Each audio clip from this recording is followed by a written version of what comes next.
Hi, everyone. Thank you for joining us for our next live stream. I'll be your producer for this session. Before we start, I do have some quick housekeeping. Please take a moment to read our code of conduct. We seek to provide a respectful environment for both our audience and presenters. While we absolutely encourage engagement in the chat, we ask that you please be mindful of your commentary, remain professional, and on topic. Keep an eye on that chat. We'll be dropping helpful links and checking for questions for our presenters to answer live. Our session is being recorded. It will be available to view on demand right here on the Reactor channel. With that, I'd love to turn it over to our speakers for today. Thank you for joining. Hello. Good to see you all. Well, great to be here. Hello, Brian. Hello. How you doing? And we are here. We are ready. And here in Denmark, it's 5 p.m. So I don't know where people are in the world, but 5 p.m. here too. Yeah, in Switzerland. Yeah. And if you lack something to write in the chat, just write hi and tell us where you are from the world, and we would love to hear that. Great idea. Great idea. Without further ado, let's just jump into the slide deck because we have a lot of content to cover. And the first content is, if I could change the slides, is you, Charlie. It's me. Oh, hello. I'm Charlie Hanania. I'm a data platform MVP and a MCT as well, long-standing. I think 2005 for my MCT, 2009. Since then, I've been awarded MVP. I'm a data platform advisor through my company QS2 with a great bunch of guys that I get to work with every day. And we basically do everything data platform. So that's me, loving community, always happy to help out. So anytime anyone needs any help, just call out and always here to help. Very happy and lucky to be working with Brian Bonk. Hello, hello. hello. And that's me. That's actually me on the next slide. I'm Brian. I'm from Denmark. I'm also a data platform MVP. I also have the MVP title, the MCT title, but yeah, that's just title on titles. Personally, I'm a data geek. I love riding motorcycles and starting do-it-yourself projects here back home. I've written a reference guide for the KQL language. When you are preparing for your certifications, you will get KQL questions. So go to kql.how and find your reference guide there. It's free of charge. No bills, no tracking. Just go ahead and search for it. I also have my own company, ProBI. I started November last year. It's amazing just to be myself. So also everything data. So just if you have any questions, hit us on LinkedIn and we will gladly help you there. I think the first question everyone's got is, are we brothers? And I think Brian, are we brothers? We could look like brothers. Actually, preparing for this session, I suggested Charlie that we should marry each other because we are so in sync, we are so alike. So that could just this session has a prerequisite of this sort of facial feature. Exactly. You can only enter if you have square glasses and no hair. Perfect. The first couple of slides here is actually. If you have ever attended any of these sessions before, you know that we will start with a bunch of QR codes. So if you want to join the fun in the data days, I guess this is the second to last in the agenda in the schedule. So hurry up if you want to join up and get your questions on, because after this, a new batch of data days will hopefully start if we get Pam up and running, and then we will start again with a new batch of data days on Fabric.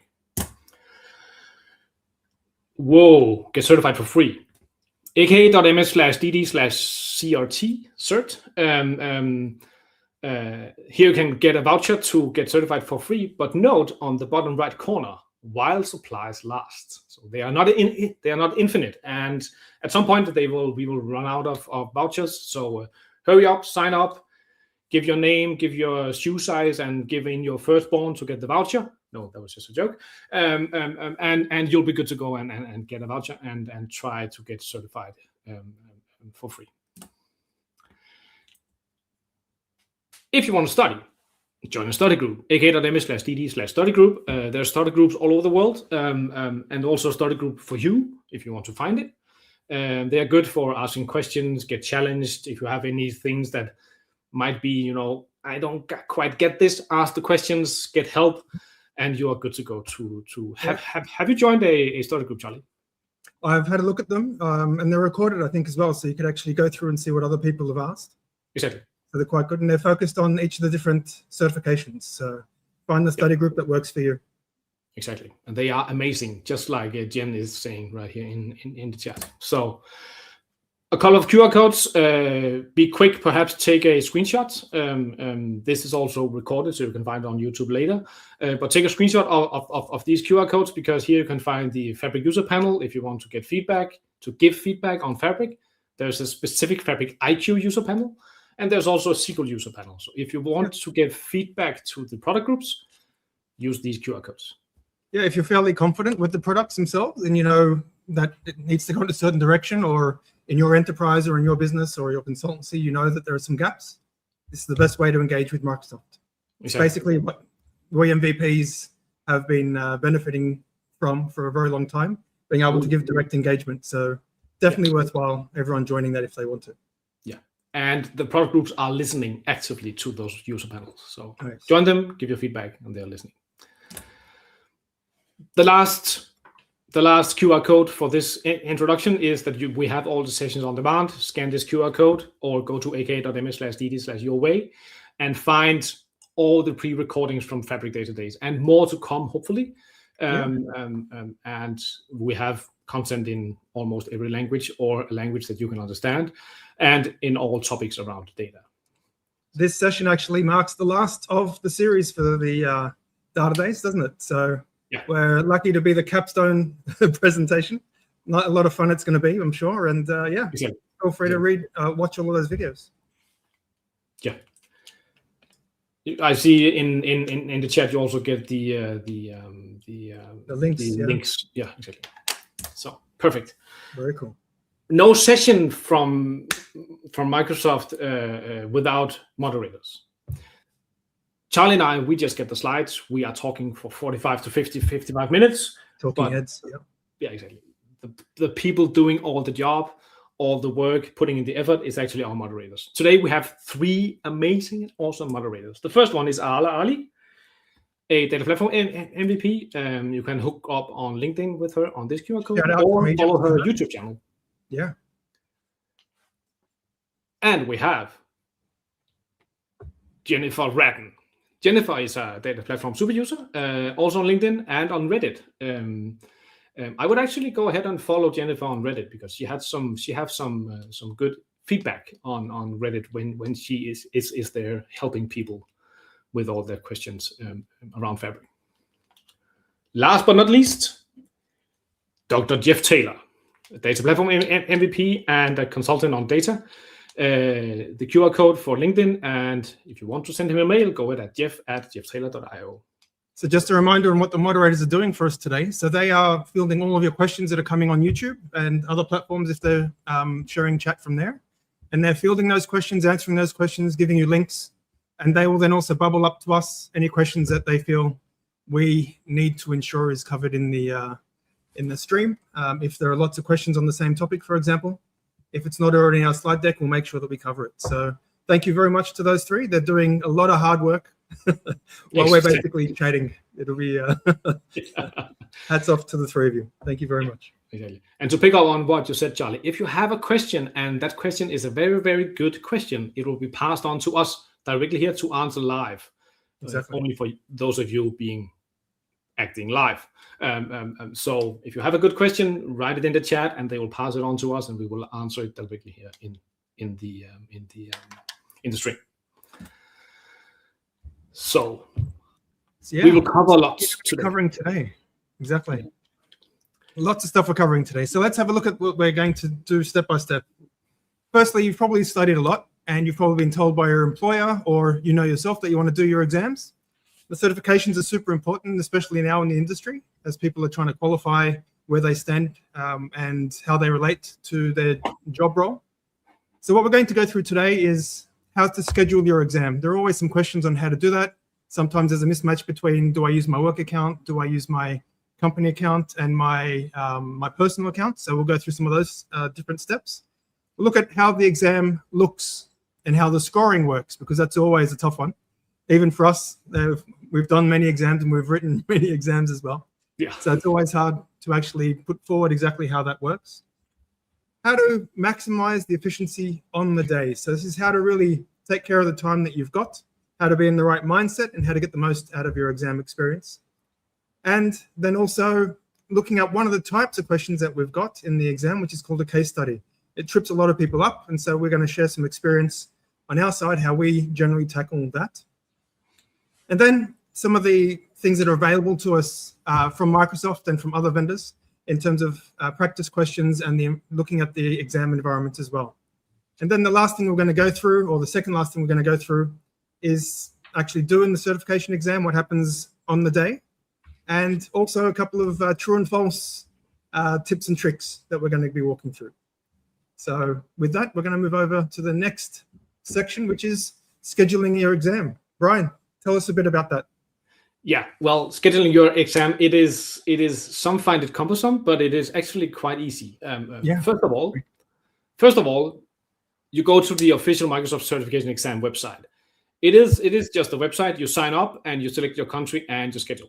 So the country is where you reside, where you live, and the schedule is then the website then presents you with two schedules, either a schedule for in person or on site exam guide, and then you have to put in. Sorry, John. Just abiding quickly, for those of you who are wondering what that exam certification website is, that's just learn.microsoft.com. Yeah. And if you've logged in, then you'll see up the top the capability of looking at the different certifications. So from there, you'll have exposure to everything to do with the certification parts. Exactly. Then you need to put in, if you haven't done so already in your Microsoft profile, you need to put in your personal information if you are lagging any fields or something, because they have some mandatory fields on your profile you need to fill in order to get approved for an exam. And then you choose either online or on-site. An online exam is one you do in your office or back home or in a non-disturbed area. Or on-site is where you show up at a place and an address, and then they provide you with the computer and the desktop and the laptop or whatever, all the equipment, and then you take the exam there. Yeah, these are all certified sort of locations that have been prepped and audited to make sure that they can sit within exam conditions for multiple people and multiple different types of exams, not just Microsoft, but others as well. Exactly. The next up is to choose your language, because the exams can be done in local languages for most of the world. If you can't find a local language, they always have a language that is a majority in the country where you live, so they are translated for you to easily understand them. Next up, you need to accept the agreements. We both have an NDA, we have a TNC, and we have Microsoft policies. This is due to the questions that you get is in a bank of, let's say, 500 different questions. But if you are good at remembering, you could tell your neighbor or your colleague, hey, this question was that, and I answered this one. That's the NDA. You are not allowed to tell what questions you get. That's right. And then you have the TNC and policies. Don't take screenshots. You can't do that, no matter what you do. But yeah, you have the NDA. And then, if you want to do it on site, you can select your testing center and date and time. They will just provide you with the schedule and the address, and then you select that one, or you select the date and time that fits your back home schedule for whatever that is. And if you signed up for the voucher code, you enter that there, and then you're good to go. Then the exam will be provided to you. You do the checkout and you verify your confirmation email. You get an email after you've done your checkout. And remember to add it to your calendar, because this is the big day. The big day is coming up, but you're not done with studying. This is what we will cover in the rest of the session. Keep studying, keep asking questions, look up all the things that you might have a gray area that you can't remember, just reread it. And then go to your appointment, and after this session, you will pass your exam. It's one more reminder to what Brian's been saying. Yep. When you're actually registering for the exam, you have to provide an account, and that is what's called the Microsoft account. So the account that you use shouldn't be your company account.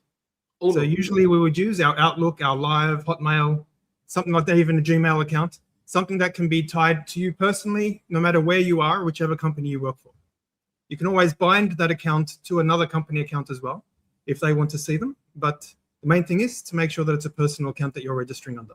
Exactly. That is perhaps the most important thing to remember, because if you don't work for that employer at some point in time, then you will lose your certification. So yeah, make it a personal account.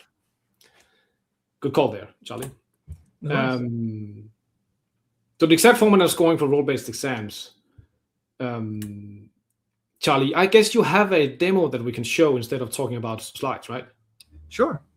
This will be a little bit long. Let me see where we are. Here we are. There you go. Yes. Great. So this is what we're presenting today. So on the Microsoft website, as we said before, under Microsoft Learn, so learn.microsoft.com, you'll see all the different credentials that are around here. You can browse certifications, etc. This one is an example. And I've given 2 examples here so that we can look at the different approaches that are taken here. So this is more in terms of preparation. So let's take a look at the preparation side. On the exam, so this is the certification here, tells you all about the exam, what the role is, when it was last updated. And further down, you'll see here, prepare for the exam and practice for the exam, and then take the exam. So if we go down after the overview, we take a look at some of the Learn modules that are available to actually get ready for it. The practicing for the exam, for this DP 700, I think this one is, there's a button to actually practice, take the practice assessment. So if I click on that, it'll bring up a practice exam with 50 questions. Now, these questions themselves aren't prepared by the exam writers. These are usually done using AI. So they're really good. It goes into all the Learn content, other contents like docs that's on there as well. And it presents questions for you that you can then go through normally and then click through. This will help you in terms of understanding how well prepared you are for this exam. So in this case, there are 50 questions. We can go through and check the answer. So if I check one first, it'll tell you what was the correct or incorrect answer there and give you a reason here, as well as the link to where you can find more information. So these things are super important. So once you have done all the Learn modules, once you've worked with it in the industry at work, hopefully as well, you'll be able to then understand a bit more the format of these questions and what sort of approach you need to take when answering those. So that's the first one. I've mentioned that there are 2. So the one that myself and my team are getting ready for at the moment is the SQL AI Developer Associate. So here it's a little bit different. It's a bit newer, actually. It just got released a couple of months ago. And if we go down and we look at the prepare for the exam, the practice for the exam, if I click practice for the exam, we will get pushed into a new website called, I've got to look up, AI Skills Navigator. Yeah. And in here, you'll get more information because it's on the smaller screen at the top there. So here we've got 2 approaches. One, to, again, know more about the certification. I would definitely propose that you look through the skills guide, which is usually a document or a web page. And in here, you'll see all the different areas that you need to really have under your belt and understand fully before you go through. It'll have the sections, how many % of the questions in the exam are going to be focused on that area of expertise, and then different areas here. I have been known to use Copilot and ChatGPT to say, well, I'm a bit fuzzy around this. Can you help prepare a couple of questions for me to understand the sort of questions and things that I need to know about designing and implementing tables, etc., from the Microsoft website content? And then it'll go through and create that for you, and then it'll help you there as well. But the main thing is to take a look at all of these. Make sure before you do your exam that you are happy and that there's nothing in this list that you don't understand. That's step 1. So that's for reviewing the requirements for the exam. But as we go further down, or actually now across, the prep for exam section takes us to another area. There's another type of practice assessment here, which opens up. And this brings up a bit of a different way to do the practice exam. So here we saw that all we needed to do was click next, and it's just a web page version of those questions. In the newer one, you'll see that it actually brings up a sandbox environment with questions that relate to your exam. So it's almost like sitting the exam properly. Because the other thing that we have, if we go back here, and same sort of experience, goes through, there are going to be 50 questions or so here, we go through, it's exactly the same as what happens on the day. Are you ready to start the exam? It says here there are 50 questions, start, and it'll actually build out the sandbox environment with the questions that you get, which are AI generated for the exam, but they will be in a similar format to what you would expect on the exam day. So here, for example, we have a type. It's got some questions here. It's a single choice question. What should you do? It doesn't say to select multiple. So let's say select that and then click on next. Question 2 is here. Again, I'm selecting one option. What I want to highlight here is that it gives you the ability to review later, which is what you can do on the exam day. You can leave feedback if you think like the question isn't formatted very well or there are multiple answers that could actually make sense for it. But the wonderful thing is that these questions and answers are focused on the actual certification that you are working on. So that's enough of that I want to show you, because it's going to be easier to show you using the other environment because there's less questions, what it's like. So here for DP700, if we look at the sandbox environment, this gives us the understanding of how it works on the day. So the different types of questions and answers and different capabilities. So as you can see here, the sandbox will not be focused on the certification exam that you've got. And it'll go through, yes, we agree, the same sort of screen you will get on the day. We have a number of minutes actually to do the review of the first section, which is just having a look at the details of the exam. Here we've got 8 hours. So basically not something you expect on the exam day. Here we've got 17 exam questions, 12 of them are standalone and a case study, okay, which will have 3 questions within it. So we're going to talk a little bit about the case study a bit later. And in this case, it also shows us a lab question. So let's take a look at what this takes us through. So it's just a dummy exam. We have the welcome screen here with the instructions and the timings. Feel free to read through that, because if you read through it here, you won't need to take as much time reading through it on the exam day. And it'll go through, and here we start the exam. So again, it gives us the details of what the exam entails. And we're starting. So a couple of things to keep in mind. Brian probably will want to highlight a couple of areas as well. But if you have a look up here, we show the question number, how many questions are in this section, whether or not we've marked it for review, the case study, once we get to it, it'll show us the progress in there, and whether we're putting any of those questions for review, and then the lab. So as you can see here, on the exam day, you will have those sections available to you. If it's too much of a distraction for you, you can say, I don't want to see that progress, or you want to keep it there. And if the timing freaks you out a little bit, then you can say, okay, I don't want to see the time remaining either. So this is the first thing. This question, of course, has nothing to do with data or SQL or anything like that. So we choose one.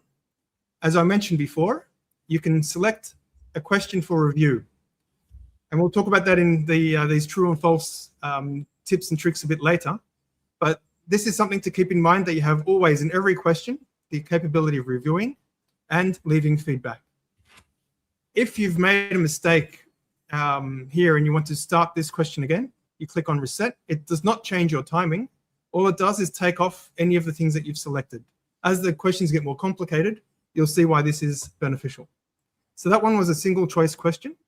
This one is a multiple answer question. So it says here that we need to select, how many does it say here? Which two fruits? 2 fruits. Okay, should we select? So if I select 2 fruits here, and I select a third, it should come up with an error, which is great. And it'll also happen like that in the exam. So let's mark another one for review, and we'll continue. And this basically goes through the 12 different question types that you will have in an exam environment. So I'm just going to continue going through, trying these out. Notice here that we can actually expand and contract the exam question area. We can make the questions larger. Okay, we can zoom also in the exam environment. And as we go down, we can then change or add and drag and drop these different options as available here. With this one, you can also change the sequence, because in a lot of these circumstances, the sequence and the items are important. And then you can continue. So say I've made all of these entries. It's going to take me a lot to actually drag and drop them all out again. So I could actually, in this case, click on reset. If I click on reset, then this area is clear and I can move forward. You'll notice then, because I clicked reset, that the question wasn't answered. It didn't give me an error message, but it allowed me to continue, which is great. We'll go through another type of question. This one brings up a dialog box, which we can actually click on and select something from. Sometimes there's also a checkbox that you can select. So this actually helps us when we're trying to understand, or the examiner tries to understand whether we know how the actual product works. So let's continue there. And this one's a drop down. Read the question. Oh, I think it's this answer here. Read the second one, and it's this answer here. And what you'll notice here is that there are two answers that are possible, or two questions that are being asked. This means that you actually have 2 points for this question. So it's something to keep in mind. But the weighting of those questions is something that we're going to go over in a little bit. That's math. That's for a different day, I guess. So now, more and more of these questions are coming through. I'll leave this for you to continue with on your own. I won't go through each one of these because we've only got an hour. So I'm just going to go through. The main thing I want to show you next is what happens in this review section. So I'll go like this, continue next. Okay, so now we've finished this section. And it's going to tell us that we have another set of questions that can only be answered once, and we can't go back for these questions. So this type of question is very interesting because the same question is presented, and we have a different answer or a different solution that is presented to us. And this is the part that will change, only the solution. And if the solution is correct, we say, yep, I think that's the right answer. There could be multiple that are yeses in this case. Again, same question, different solution. No, I don't think this one's correct. And I want to leave feedback. And then that section's finished. Sometimes I've seen up to 4 or 5 of these solutions for the same question. And sometimes you can actually get quite stressed over these sections because you can't go back and say, oh, I answered it wrongly because this one is right or correct. And then I said, oh, bollocks. But that's just it. Excellent. Yeah, very good point to highlight. With those yes and no questions, you cannot go back to the previous one. Exactly. So if the solution presented after the first one, you say, oh, actually, I should have said no. No, you can't go back. So just keep that in mind. And keep in mind that you don't need to reread the whole question. So it's actually beneficial to us as well from that perspective. Yep. So let's go through. I'll add one of the answers here and I'll continue. And I won't answer this question and continue. And I'll choose one answer here and continue.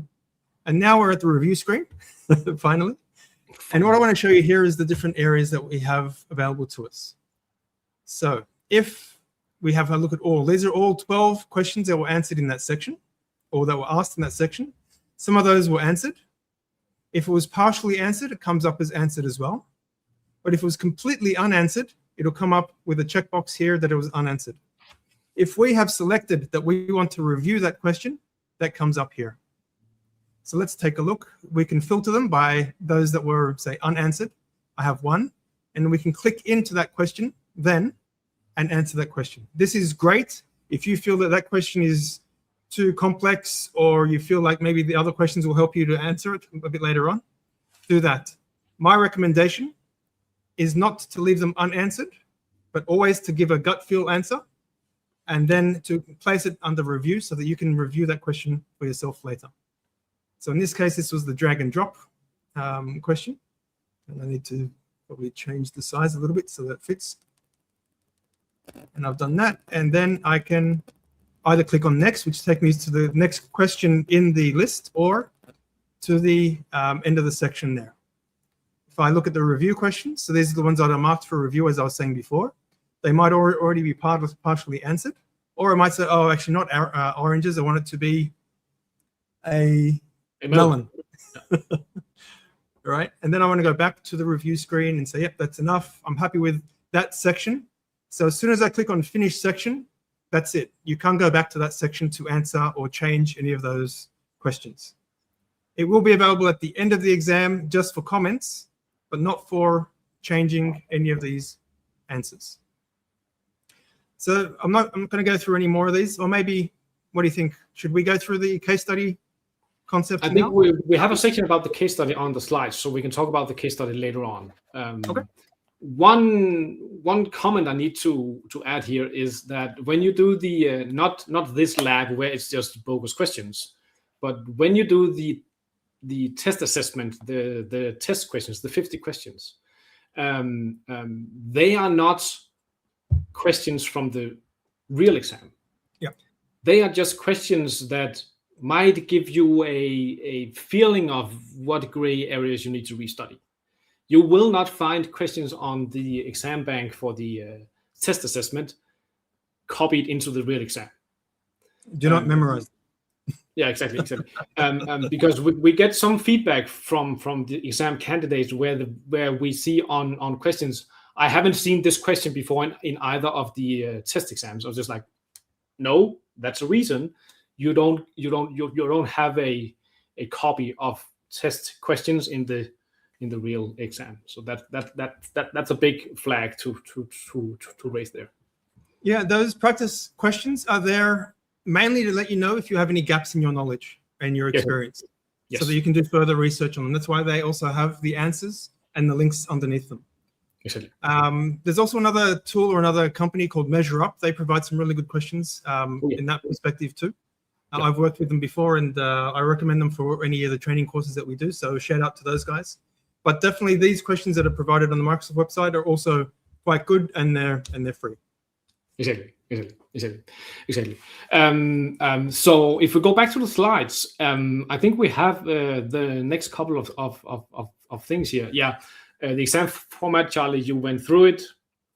60 questions on the real exam, column multiple choice, and more or less all these questions are multiple choice, just in different flavors. Let's talk a little bit maybe about the location, differences between doing them on site and virtual. Yeah. What do you think? When you do it on site, you are in a controlled environment. So you just have to bring yourself and your mind and your hands and your feet, and then you go in and you are guided. If you do it virtually back home, you need to be in an office where you are, or in a room where you're not disturbed, where you don't have any background noise, where you will be asked to take a picture of your desk and your laptop, and you can only have one screen on at the time, and you will also I saw a pop-up there for some reason. I'll just remove that one. You will get questions on, hey, can you turn this plant around? Can you move your webcam so we can see the room, and so forth. So when you do it virtually, you will be asked to do strange things. That's just the way that Microsoft is proctoring you when you do the exam, because they will also monitor you using the webcam, and they will be monitoring you using your microphone. So if you are disturbed, if people walk into the video stream, if they hear sound in the background or something, they will cut you off and you will lose that exam. A couple of points in terms of additional differences there too. So in a test center, you've got a benefit of being in a nice, controlled, usually air-conditioned, if it's a hot country environment. Oh, yeah. You actually get a resource that you don't get if it's virtual, which is a laminated sheet of paper. Yeah. So what I like to do for some of these exams is, in the first couple of minutes of the exam, is I break down number of minutes that I've got available, how many questions I've got, how much time. So I do a calculation of how many minutes I should spend per question. I also start taking notes for some of these complex questions like the case studies, to try to make sure that I've got all of the different key items and issues that I need to keep in mind when I'm answering those questions. Yeah, exactly. So that's one good thing about the exam center. You can also bring in a drink, and if you need to take a nature break, all you need to do is put your hand up. Someone will come and they will show you out. Usually they will put the keyboard up or something like that to make sure that no one can interfere with your desktop. And that's easy from that perspective. Yeah. I've had a couple of issues sometimes in the past with exam centers where the download hasn't worked correctly. for the exam because it comes in as a prepackaged file that no one can alter or see. And so this then sometimes blows out completely the exam date, and so you can't do it. So that's one thing to keep in mind from there. The majority of my exams since COVID have all been virtual that I've done as well. And what Brian was saying in terms of them taking photos and videos and listening in and being on top of your webcam, that's there because they don't have the benefit of you having this controlled test environment that they've already catered for, in which they need to have certified and continue to keep certified in a certain way. So they need to have additional methods of having this control over your environment to make sure that no one cheats, that no one's actually putting up signs with a mirror behind you or something that says, oh, what's the question look like? Oh, this is the answer. I've had an issue, for example, sometimes when I think about my question, I'll read out the question out loud, or I'll look up when I'm thinking about it. And the person who is monitoring us will actually come on speaker and they say, hello, can you please hold up your laptop and move the camera around, please, to make sure that no one's there? And can you please show me under the table to make sure no one's hiding under there? So it's necessary. It's great to have it like that. But yes, it can be a little bit confusing or sometimes worrying when you're hearing someone talking to you in the middle of an empty room that you're making sure is empty, so that you don't actually bail out of the exam itself. Exactly. Are there any other points, Brian, that you know of? No, I just experienced the second time I did a virtual exam back home. I sneezed a couple of times and I was cut off without further ado. It was just like closed. And I wrote back to say, hey, I just sneezed, and then they opened it again. So it's also okay to give them feedback saying, hey, I was closed out or closed. I was ended without, any warning or any, it was not correct, and they will reopen it and you could do it. In Denmark, they've got this special language, right? Yeah, you can actually talk to people by sneezing. I mean, so oh yeah, I understand why they cut you off, right? Exactly. By sneezing in Morse code. Yeah, exactly. Oh yeah, you mentioned the score, Charlie. Yeah, it is not 70%. Many people think that, hey, I need to hit 70%. No, you need to make 700 points out of 1,000. That's not the same as 70%. I know that in math, yes, 700 is 70% out of 1,000, but that's not the same as 70% of the questions correct, because one question might give you 1 point. One question might give you, as you said, Charlie, 2 points. You also have questions where you have 3 points or 4 points. So some of the questions are easy peasy. Perhaps you have one radio button, that's 1 point, very obvious. But some of the drag and drop things, some of the way you have several drop downs, or you have a dialog box you need to click, those are multiple points. So it is not 70% of the questions. You just need to collect 700 points out of those 1,000 points available. And it's not really worth trying to count the number of points you've already got. Nope. So just go through and try to make sure you've answered all the questions. Don't leave any empty. Exactly. And one of that was, I think, something we mentioned before as well. Don't leave any questions unanswered as you're going through. Mark them for review if you need to, but make sure you've actually put a gut feel answer down to ensure that if you're running out of time, that at least you've got something out there. Because exactly. Some of the times you will run out of time, and it's not a happy place to be in as you're rushing through, clicking anything as you're getting to the end of the exam time. Exactly. And yes, as you said, Charlie, you are not deducted points for answering incorrectly. That's right. You can only achieve points. You can't be deducted. So yeah, good one. On that point as well, though, Brian. So we had different sections that was shown in every exam: 35 to 45%, 20 to 25%, etc. So that'll tell you how many questions are going to come per area that is in the exam.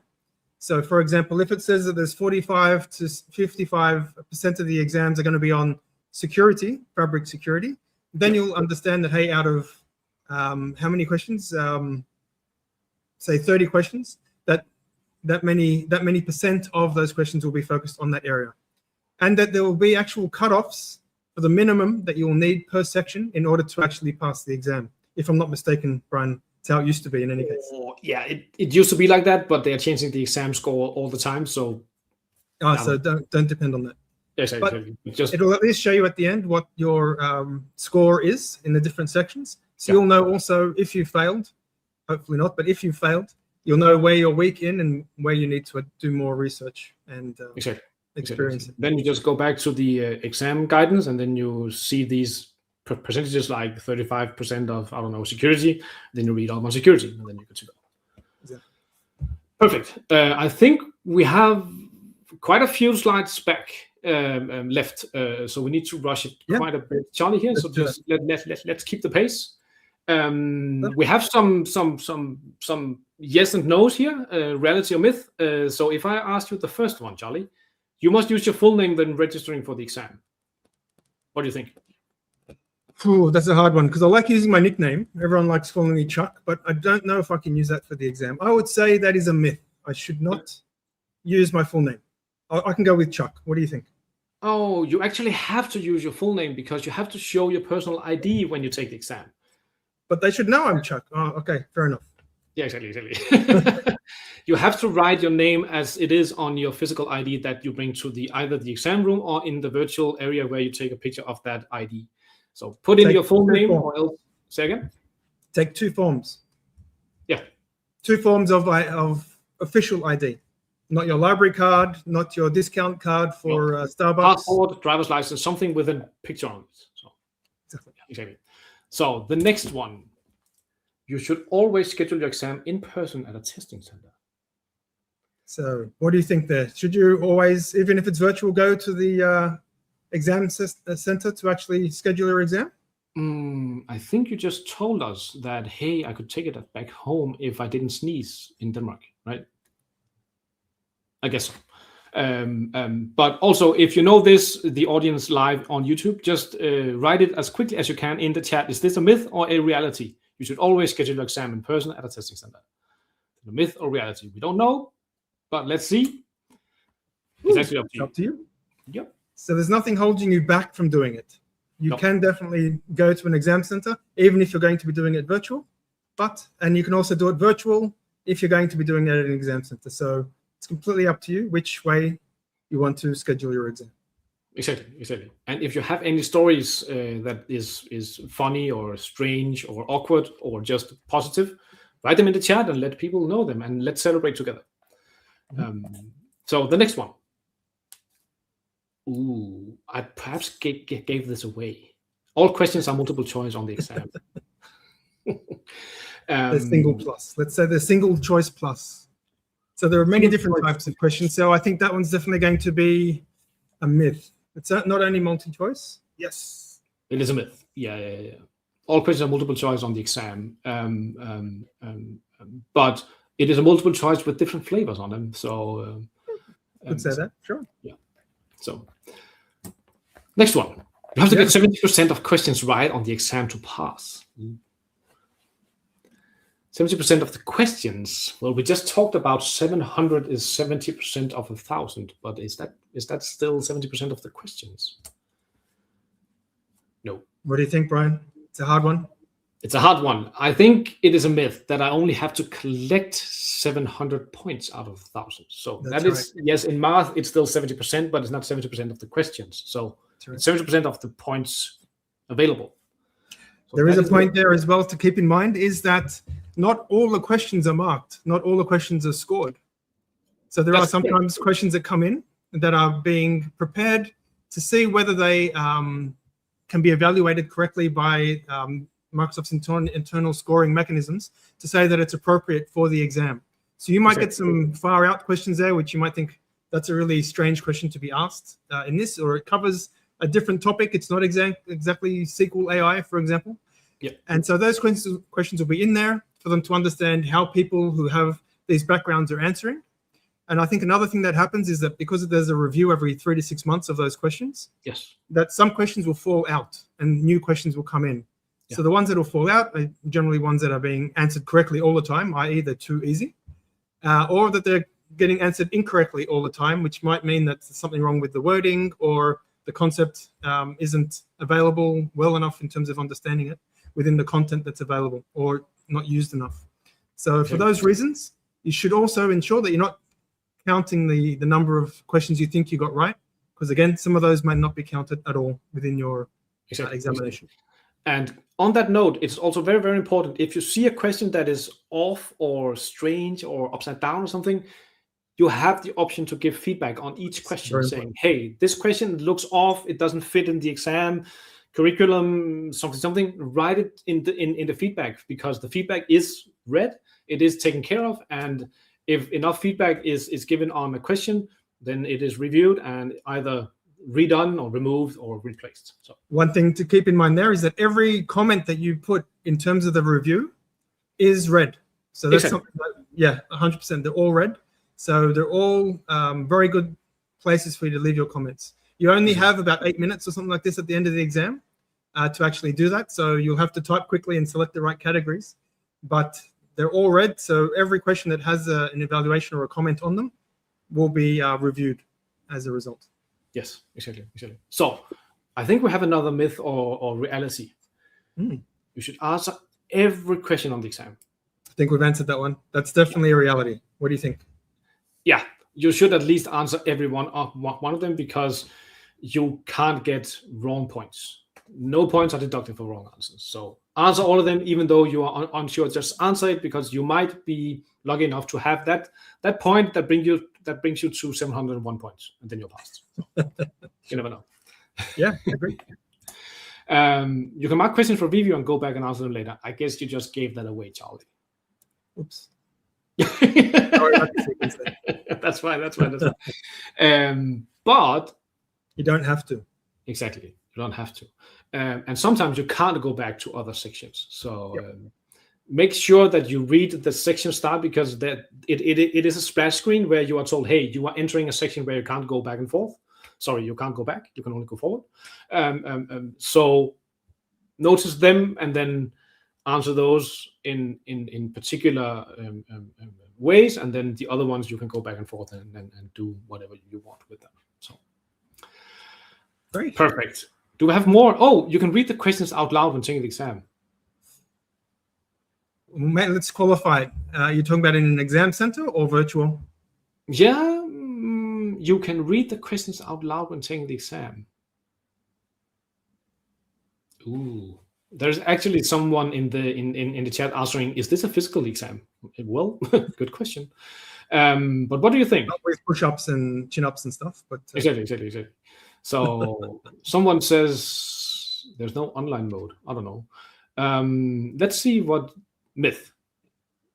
No, you cannot in either circumstance speak out loud. No. In the first case, if it's in an exam center, you'll be disturbing the people next to you or possibly cheating. And so there were people actually dedicated to watching the environment to ensure that no one is actually speaking. And in the other one, someone's on your camera and on your microphone listening constantly.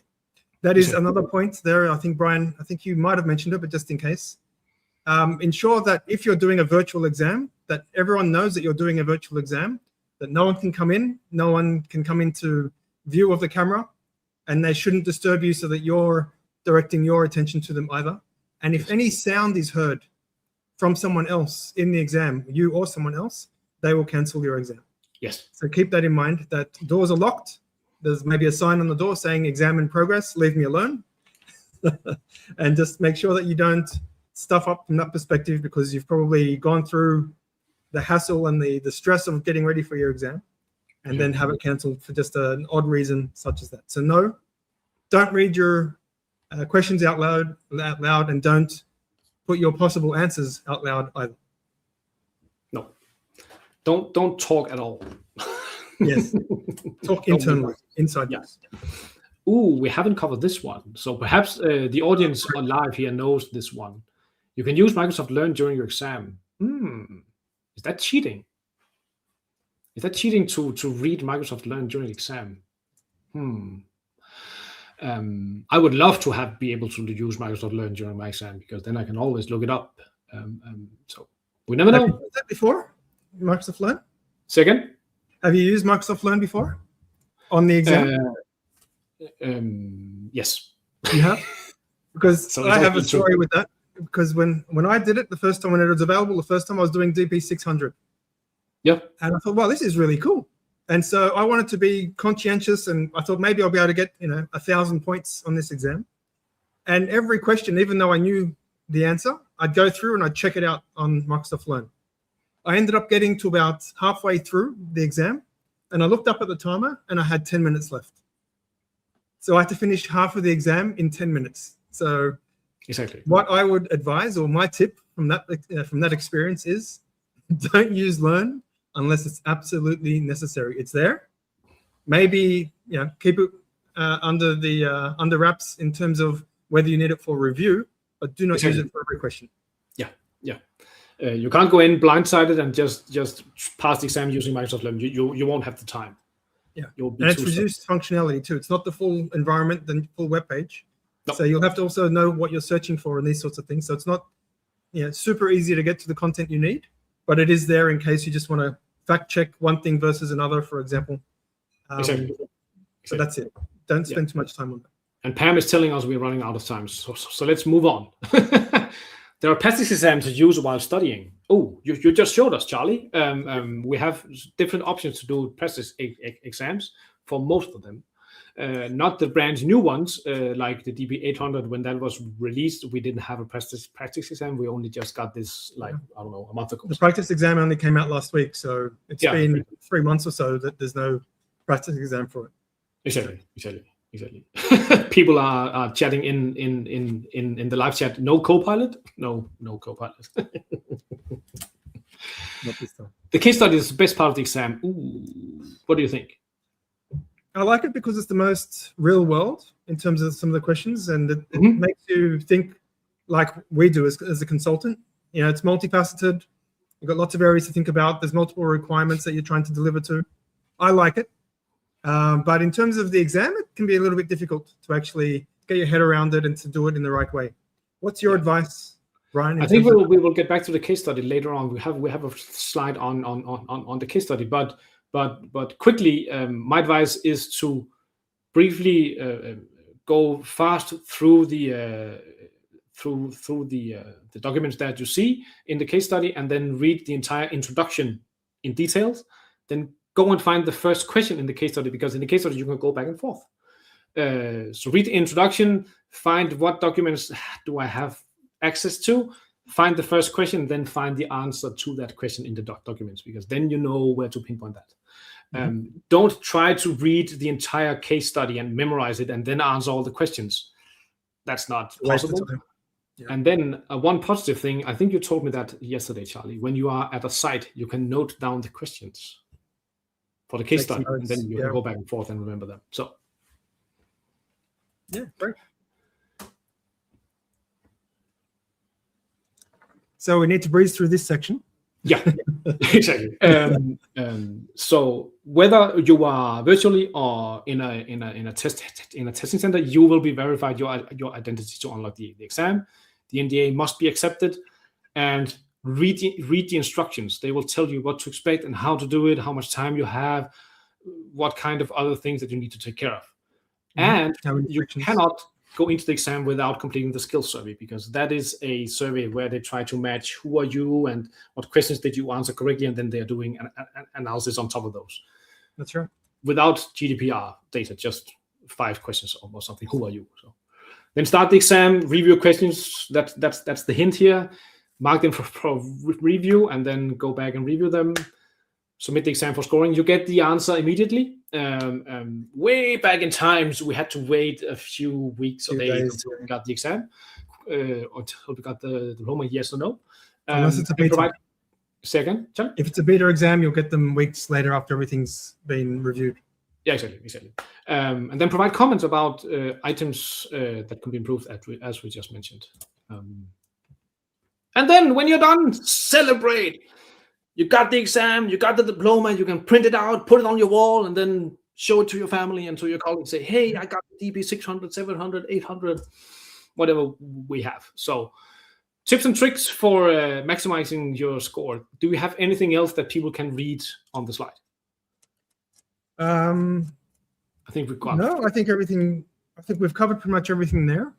Yeah. I think just reaffirming and ensuring that you don't make the mistake on the exam day is to bring multiple types of official ID and make sure it's exactly the same as the way that your name is spelled. Exactly. else you'll be discarded. So yeah. And don't forget to get enough rest and get a good breakfast, so you are energized and you're ready. One more: schedule the exam. Of course, use a study guide to track your progress. Practice in the product. For these modern exams or these modern certifications, you can't read it all. You need to do hands-on experience on the product to find it. You have dialog box questions. We have different corners of the product that is not documented, but you will get a question to it anyway. So practice, hands-on, get your hands dirty. And that's part of the benefit now of what we've got with Microsoft Learn. A lot of the courses have a sandbox environment or a virtual environment for some of these lab questions and things that you want to do. So even within there, it's not just following step by step. Sometimes you can try out different ideas or different concepts in there that you want to get your head around.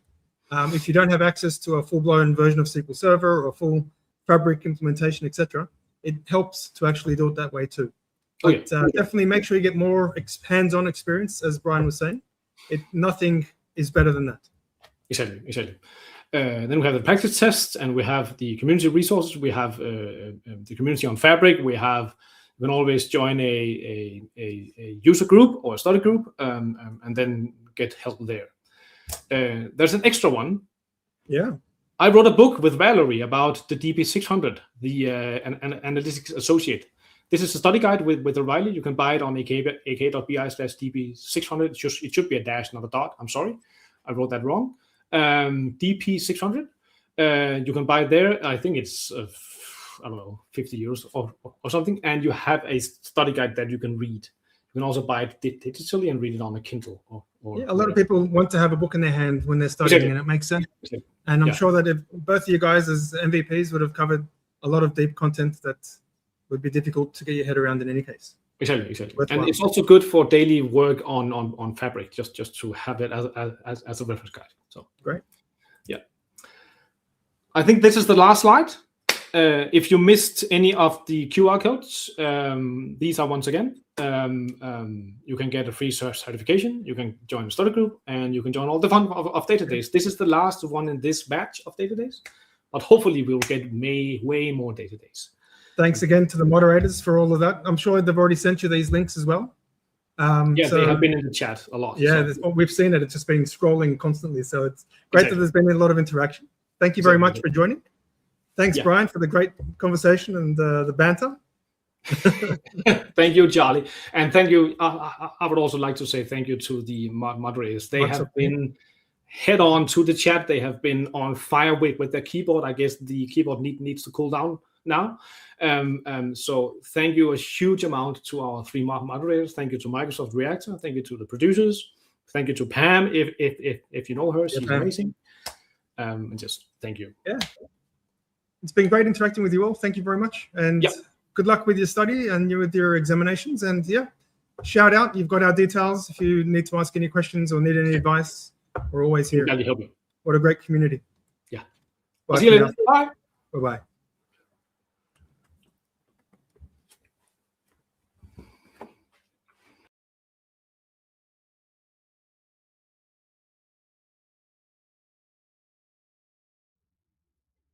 Thank you all for joining, and thanks again to our speakers. This session is a part of a series. To register for future shows and watch past episodes on demand, you can follow the link on the screen or in the chat. We're always looking to improve our sessions and your experience. If you have any feedback for us, we would love to hear what you have to say. You can find that link on the screen or in the chat. And we'll see you at the next one.